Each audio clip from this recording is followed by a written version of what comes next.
22 heures à Djibouti, mesdames et messieurs, bonsoir et bienvenue dans cette édition de la soirée de ce mercredi 17 février 2016, au sommaire de ce journal. Signature convention de prêt entre le gouvernement djiboutien et l'AFD. Et aux nouvelles régionales, une délégation de l'Union africaine visite les troupes de la MISOM. Bonsoir et merci donc de nous rejoindre. Nous entamons ce journal par cette nouvelle portant sur la disparition de l'ancien secrétaire général des Nations Unies, Boutros Ghali, où le président de la République, Ismaël Omar Guelleh, a adressé aujourd'hui un message de condoléances à son homologue égyptien Abdel Fattah al-Sisi suite à l'annonce du décès survenu hier de M. Boutros Ghali, un des fils les plus illustrés et les plus connus de cette grande nation sœur arabe, écrit le président Guelleh. C'est dans l'émoi et la consternation que j'ai appris la triste nouvelle, a ajouté le président Guelleh, exprimant en ces circonstances ses condoléances les plus attristées, l'expression de sa compassion et sa solidarité à l'Égypte tout entière. La nation djiboutienne, c'est à moi pour témoigner sa sympathie au peuple frère d'Égypte, a poursuivi le président de la République. Le président Guelleh a décrit Boutros Ghali comme étant un homme affable, juste et bon, qui a longtemps œuvré en faveur de la paix et du rapprochement des différentes civilisations et différentes cultures. Diplomate chevronné, il fut la fierté de tout notre continent en devenant le premier secrétaire général des Nations Unies issu du continent africain et du monde arabe, a souligné le chef de l'État. Le président Guelleh a loué enfin l'élève de la recherche du compromis qu'a fait montre le défunt au responsable onusien. Boutros Ghali est mort à l'âge de 93 ans. L'annonce de son décès a été faite hier alors qu'il était en soins intensifs en raison de son âge avancé dans un grand hôpital du Caire. Modèle de réussite sociale, le défunt homme a eu une longue et brillante carrière. Outre son passage à la tête des Nations Unies, il fut aussi le ministre des Affaires étrangères de son pays, l'Égypte. Il a également exercé les fonctions en tant que secrétaire général de l'OIF, l'Organisation internationale de la francophonie. La deuxième conférence de l'Union parlementaire africaine sur la migration s'est clôturée ce matin sous le haut patronage du président de l'Assemblée nationale, Mohamed Ali Hamad.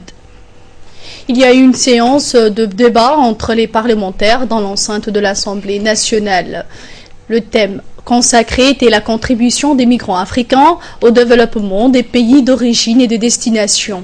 Le but ultime consistait à consacrer les idéaux de liberté, d'égalité, de paix et de justice du peuple africain.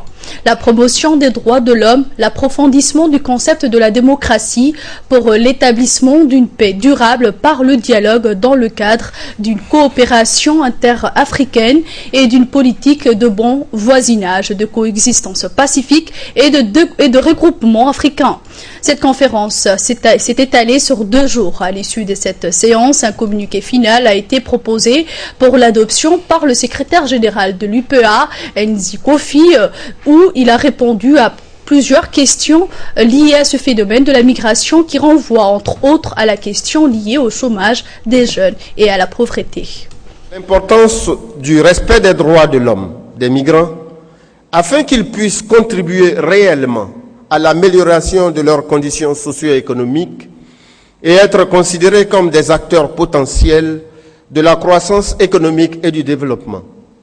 Affirmons que tout en comblant le vide dans certains secteurs d'emploi, la migration contribue à la croissance dans les pays de destination et que la contribution au développement dans les pays d'origine est perçue à travers les transferts de fonds de la diaspora, le transfert d'expérience et l'acquisition de qualifications, notamment lorsqu'il s'agit de migration circulaire. Notre pays va organiser une campagne de sensibilisation sur l'entrepreneuriat. Le ministère de l'Économie et des Finances va organiser des journées sur l'entrepreneuriat pour sensibiliser les jeunes à créer leur propre entreprise afin de lutter contre le chômage. La première journée va débuter au Palais du Peuple demain avec une conférence débat pour les étudiants de l'université. Elle sera animée par les institutions d'appui à l'entrepreneuriat et des responsables du secteur privé. Et samedi, c'est le Forum national sur l'entrepreneuriat et qui va débuter sous le haut patronage du président de la République, toujours au Palais du Peuple. Une convention de prêt a été paraphée ce matin entre la République de Djibouti et l'Agence française de développement. Le gouvernement de Djibouti était représenté par le ministre des Finances chargé de l'industrie, Ilyas Moussa Douale, et côté français, Christophe Guillou, l'ambassadeur de France, était épaulé par Ignace Mokam Devara, directrice de l'Agence française de développement. La suite avec Asma Mohamed. Un financement de 7 millions d'euros, soit 1,4 milliard, a été versé au ministère de la Santé pour améliorer les conditions des soins de la mère et l'enfant. Ce nouveau financement de l'AFD vise à fournir à la population djiboutienne un lieu d'accouchement proche, sécurisé, avec des références rapides pour les soins obstétricaux et néonataux d'urgence. Ces fonds permettront d'élever au meilleur point les équipements de maternité et pédiatrie des structures hospitalières, notamment Pelletier, Balbala, Arhiba et Farhad. Était présent à cette rencontre le secrétaire général de MFI, Nour Omar Miguel, le directeur du financement extérieur, Ali Mohamed Gadile, et les conseillers techniques du MFI en charge de la communication, Mohamed Gass. Le ministre de Finances, chargé de l'industrie, a remercié l'Agence française de développement du soutien afin de pouvoir améliorer les conditions des soins pour les Djiboutiens, en particulier les populations des villages les plus reculés ou encore ceux dans des situations précaires dans le but de les offrir l'accès à des soins. Ce projet de 7 millions d'euros, soit l'équivalent en francs Djibouti de 1,4 milliard de francs Djibouti, est sous la forme de dons. Et c'est à ce titre qu'en tant que ministre des Finances, je me permets d'apprécier particulièrement donc ce projet avec la France, parce que nous avons besoin de plus en plus de financement sous cette forme. Mais également à rappeler des projets d'importance avec l'AFD et la France, notamment dans l'éducation, mais également dans les réformes institutionnelles de la République de Djibouti avec l'entrepreneuriat, la participation dans le secteur privé, mais également du cadre institutionnel en cours d'élaboration du partenariat public-privé. Cela dit, les régions ne seront pas en reste et on y verra des centres dans les 5 régions de l'intérieur équipent à cet effet. Et pour la réouverture du bloc chirurgical du CMH de Tadjoura pour les césariennes, tout en accompagnant la formation des sages-femmes. Et pour plus de précision, écoutons le ministre de la Santé, Dr Kassim Issaq Ousmane. C'est un projet qui consiste à prendre en charge ou bien améliorer les conditions des mères et enfants et l'acquisition des équipements, aussi bien à Djibouti-Ville que dans la région de l'intérieur. Ceci consiste à la construction d'une maternité à Arhiba, à Farhad, renforcer les maternités existantes au niveau de Hayablé, de Beka-12, la construction d'un service, d'un bloc opératoire à Balbala, de pédiatrie à Pelletier, et l'acquisition des équipements de type mammographique pour les centres Husseina, le renforcement des laboratoires, de la CAM, et ainsi que la formation des personnels. Et les régions de l'intérieur ne sont pas en reste parce que cette subvention comprend aussi la mise à niveau du bloc opératoire de Tadjoura, la clôture et tout ce qui a trait à l'amélioration de la mère et de l'enfant. Afin que les populations les plus vulnérables puissent avoir accès aux soins nécessaires, selon la feuille de route du président de la République, les soins pour tous.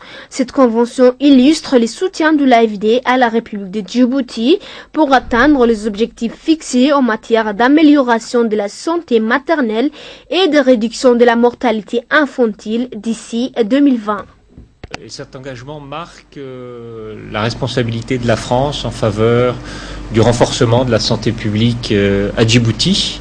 C'est un engagement sur plusieurs années et notre souci stratégique, c'est de contribuer à améliorer la qualité de la santé et également l'accès aux soins, notamment des populations les plus défavorisées. Et c'est pour cela que cette convention s'inscrit dans le cadre d'une approche stratégique en faveur du renforcement de la santé de la mère et de l'enfant, non seulement à Djibouti, mais dans d'autres régions en dehors de Djibouti, dans des régions un peu plus éloignées. Donc c'est un partenariat stratégique dans un secteur qui est très important pour nous et qui doit servir à renforcer le développement de Djibouti et de toute sa population. En nouvelle nationale toujours, le ministre de l'Enseignement supérieur et de la Recherche, Dr Nabil Mohamed Ahmed, a reçu ce matin dans son bureau une délégation turque conduite par le recteur de l'université technique d'Istanbul, le professeur et docteur Mehmet Karaka, et ses proches collaborateurs en mission de travail dans notre pays. Était présent à cette rencontre le président de l'université de Djibouti, Dr Mohamed Hassan. L'objectif de cette mission à Djibouti est le renforcement de la coopération entre les deux pays. Les domaines privilégiés de la coopération soulevés par le ministre étaient notamment l'appui à la faculté d'ingénieurs de Djibouti, le développement des formations en ingénierie, des nouvelles technologies de télécommunications, des réseaux ferroviaires, du génie civil et du transport logistique, l'expérience partagée en matière d'échange des professeurs, des étudiants et de recherche scientifique entre les laboratoires de recherche de deux pays. Les deux parties ont convenu d'établir un programme de travail avec un agenda bien ficelé sur toutes les actions qui seront menées à court terme pour le renforcement rapide et efficace de cette coopération. Cette réunion de travail de la délégation turque se clôturera demain par la signature de la convention cadre entre l'université de Djibouti et l'université technique d'Istanbul. Le secrétaire général du MENFOP, Haroun Omar Aden, a dirigé aujourd'hui les travaux d'une réunion avec les conseillers pédagogiques de l'enseignement de base en présence des hauts cadres et responsables du ministère, ainsi que tous les conseillers pédagogiques de l'enseignement de base de la capitale et des régions à la salle de conférence du MENFOP. Au cours de cette réunion qui s'inscrit dans le cadre des évaluations bilan effectuées à mi-parcours de l'année scolaire, il a été question d'évaluer les performances ainsi que les forces et les faiblesses du travail accompli jusqu'à là. Le secrétaire général a longuement remis en perspective le rôle, les responsabilités et l'indispensable travail en bonne intelligence entre les conseillers pédagogiques, les directeurs d'école et les enseignants pour mener à bien les travaux pédagogiques et administratifs dans les écoles. Le conseiller pédagogique est l'ami du directeur d'école. Il doit le soutenir, le seconder et l'encadrer dans ses tâches et surtout dans les projets d'école mis en œuvre durant l'année scolaire, a-t-il souligné. Les hauts responsables du MENFOP ont profité de l'occasion pour souligner les constats et les observations effectuées récemment lors d'une vaste campagne d'inspection et de contrôle effectuée dans les écoles de la capitale et dans les régions. Social à présent, dans le cadre de la solidarité citoyenne, Abdelkader Rayale, père de famille et chômeur, informe que son situation financière est confrontée à une maladie qui touche son enfant depuis maintenant 3 ans. Habitant le quartier de Hayable, Abdelkader Rayale, lui-même handicapé, a à sa charge un enfant qui souffre depuis 3 ans d'une maladie nécessitant une évacuation sanitaire à l'étranger, sans quoi son enfant sera handicapé pour toujours. Abdelkader Rayale a sollicité le soutien de la population djiboutienne dans cette circonstance. Et dans une interview qu'il nous a accordée, il a déclaré que son enfant est né en 2010 en bonne santé et qu'aujourd'hui il ne peut plus parler ni marcher comme tous les autres enfants depuis maintenant 3 ans. Vous pouvez contacter ce père de famille, Abdelkader Rayale, à son numéro de téléphone, le 77 75 45 48, pour lui accorder une aide quelconque. Je répète, le 77 75 45 48. Dans la page de santé, le secrétaire général du ministère de la Santé, M. Ali Silay Abdallah, a présidé ce matin une réunion de restitution de l'élaboration de la liste nationale des médicaments essentiels par un consultant international venu avec l'appui de l'OMS. Était présent à cette réunion le représentant de l'OMS, le représentant du PNUD, l'inspecteur général des services de santé, le directeur des médicaments et des pharmacies, les directeurs des hôpitaux de référence, le directeur de la CAM et l'ensemble des cadres des ministères de la Santé. L'objectif de cette réunion était une validation finale de la liste des médicaments essentiels nationaux qui a été élaborée sur un processus de consultation générale avec l'ensemble des médecins, pharmaciens en service dans toutes les structures de santé. Cette liste des médicaments est un document cadre qui servira à l'ensemble des pharmacies de la place publique et les structures de santé ainsi qu'à la CAM pour tout achat de médicaments.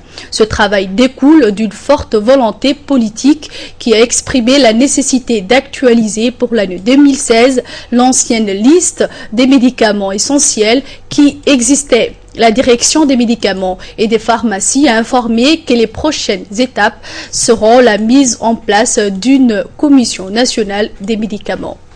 Santé toujours, le ministère de la Santé informe la population de l'organisation d'une caravane médicale de chirurgie ophtalmologique par une équipe médicale de l'ONG Al-Bassar International qui va séjourner à Djibouti du 20 février au 2 mars 2016. À cet effet, il est demandé aux personnes souffrant de maladies des yeux, l'ophtalmologique, de constituer leur dossier médical en venant au centre de santé de Balbala 1 au Croissant Rouge pour y passer une consultation de dépistage. Nous demandons, indique le ministère de la Santé, à l'ensemble de la population de bien vouloir profiter massivement de cette consultation.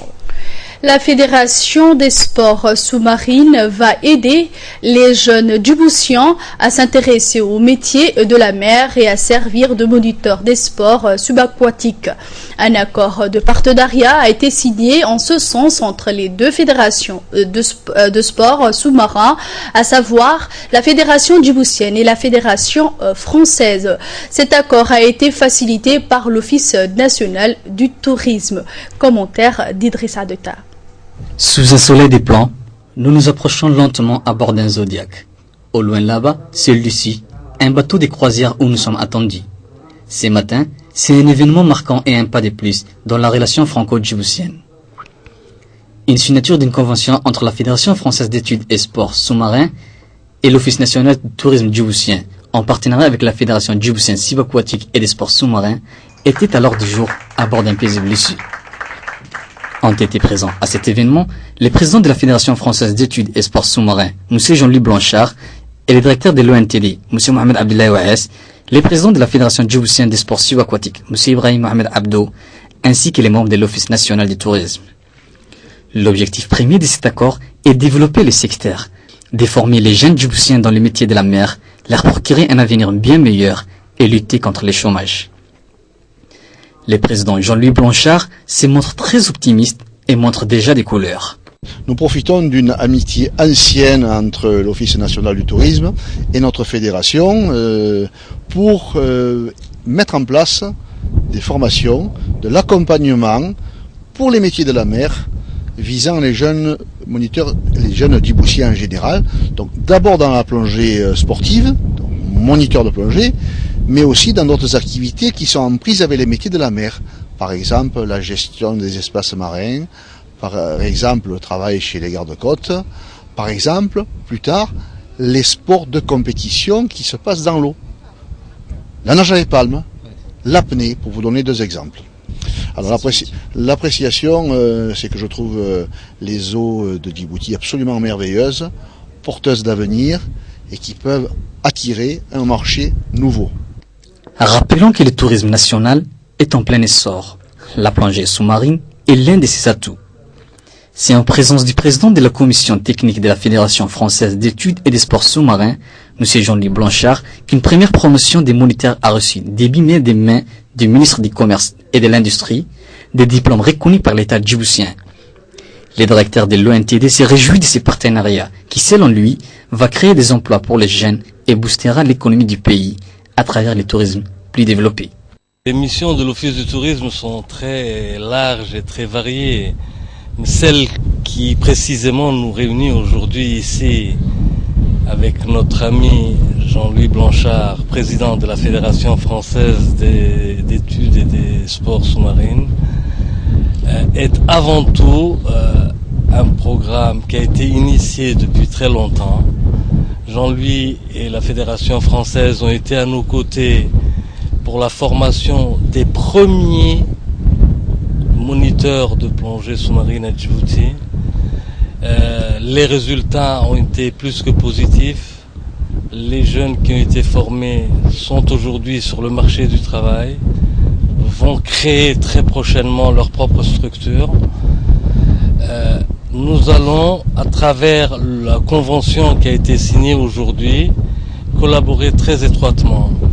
La Fédération française nous apportera son savoir-faire, ses compétences et toute son expérience pour encadrer les jeunes djiboutiens, pour les former au métier de la mer. Jean-Louis a été très clair et très précis sur ce point-là. Il existait déjà à Djibouti une tradition de formation des moniteurs des plongées, selon M. Jean-Louis Blanchard, mais celle-ci s'est déroulée au sein des clubs militaires. La Fédération française d'études et sports sous-marins nourrit des ambitions pour démocratiser la pratique de la plongée sous-marine en assistant techniquement et pédagogiquement les Djiboutiens qui souhaiteraient devenir moniteurs plongeurs. En nouvelle nationale toujours, le directeur général de la société Djibouti Télécom, Mohamed Assouibou, a clôturé aujourd'hui une importante réunion de 2 jours consacrée au projet phare et ambitieux Dark Cable System, abréviation anglaise de Djibouti Africa Regional Express, qui s'est déroulé au Djibouti Palace Kempinski. Samatar Saïd nous en dit plus. Ce projet novateur et révolutionnaire est une initiative de l'opérateur de télécommunications nationale qui entend mobiliser ses pairs de la région pour la mise en place d'un système de fibre optique reliant Djibouti aux grandes capitales de la région. Une belle palette d'opérateurs de télécom et des fournisseurs d'accès Internet sont réunis depuis hier sous la lustre du Kempinski. Ils ne sont pas moins de nombreux opérateurs de télécommunications issus des pays comme la Somalie, le Kenya, l'Éthiopie, le Somaliland, etc. qui échangent avec les experts et les dirigeants de Djibouti Telecom ainsi que des fournisseurs du projet Dark Cable System sur la configuration finale et le budget de construction de ce câble. Plus généralement, le projet DAR est dédié à l'accroissement du niveau de connectivité des fibres optiques régionales. C'est aussi un moyen fabuleux pour assurer un accès multiple et sécurisé à un trafic plus dense entre les différentes places fortes de la région dans les réseaux interconnectés. Les sociétés de télécommunications et les fournisseurs d'espace ou d'accès Internet se regroupent donc dans une sorte de consortium qui leur permettra de mettre en commun leurs capacités financières et en partager les fruits et les dividendes. Il leur permettra également d'accroître leurs capacités techniques et financières ainsi que la bande passante d'un coût abordable et fiable. Le projet subventionné, entièrement conçu et proposé par la société Djibouti Telecom, vise à capitaliser la formidable expansion et l'extension fulgurante des capacités d'accès au réseau globalisé. La version finale du document du contrat de maintenance du projet, puisque la signature du projet DAR est au mois de mars 2016. Manifestation du soutien au président Guelleh pour les élections du 8 avril prochain. C'est dans cette optique que les habitants du quartier 7 bis ont organisé hier soir une grande manifestation populaire pour soutenir le président de la République pour un nouveau mandat en 2016 avec la participation des associations de ce grand quartier de la commune de Boulaos. L'objectif de la soirée était axé sur la sensibilisation afin de préserver l'unité, la paix ainsi que la cohésion sociale. La soirée était animée par des chants et des danses folkloriques. Les intervenants à la tribune ont remercié le président Guelleh qui a accepté de briguer un nouveau mandat et ils ont demandé aux participants à la soirée de prendre toutes les dispositions pour élire le président avec un large score lors du scrutin du 8 avril prochain. Tenu également d'une rencontre pour préserver la fraternité et la paix dans le pays. Un groupement de jeunes dénommé le mouvement du 1er novembre a organisé aujourd'hui au complexe Al-Rahma à Balbala une journée de réflexion sous le thème fraternité et paix. De nombreux enseignants et cadres y ont pris part aux côtés de représentants de la société civile dont des responsables d'associations de quartier. La suite dans ce commentaire.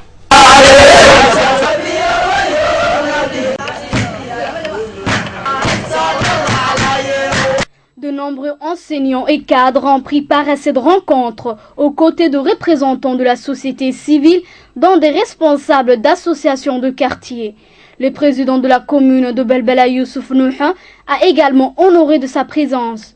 Cette cérémonie s'est ouverte par la lecture d'un verset du Saint-Coran. Puis plusieurs groupes ont présenté un spectacle de théâtre et de danse folklorique. Dans son mot de bienvenue, le président de ce mouvement de jeunes, Abdallah, qui est professeur en sciences de la vie et de la terre, s'est félicité de la forte mobilisation des jeunes et de leur association. Ils sont tous venus débattre de l'avenir du pays et de la nécessité de sauvegarder la concorde civile, la paix et la cohésion sociale. Il s'est déclaré fier de voir autant de jeunes réunis en ce jour qui sont venus exprimer leur attachement à la politique éclairée du président de la République, M. Ismaël Omar Guelleh. Le mouvement du 1er novembre a voulu démontrer la détermination des jeunes à placer en priorité l'intérêt du pays et sa stabilité. Le mot de remerciement du président du mouvement a été suivi par une série d'interventions, dont celle de Nema Younis et Mohamed Soldan, qui ont exhorté les Djiboutiens à aller voter massivement le 8 avril prochain pour l'élection présidentielle et faire le bon choix. Pour soutenir le candidat de l'UMP, Ismaël Omar Guelleh, à l'élection présidentielle d'avril prochain, l'association Guelleh Batel du quartier 7 a décidé de témoigner son soutien au président de la République et en demander au grand décidateur djiboutien Khalil Abdillahi Ali de le représenter à travers des dessins sur le mur de l'ancien cinéma Le Paris.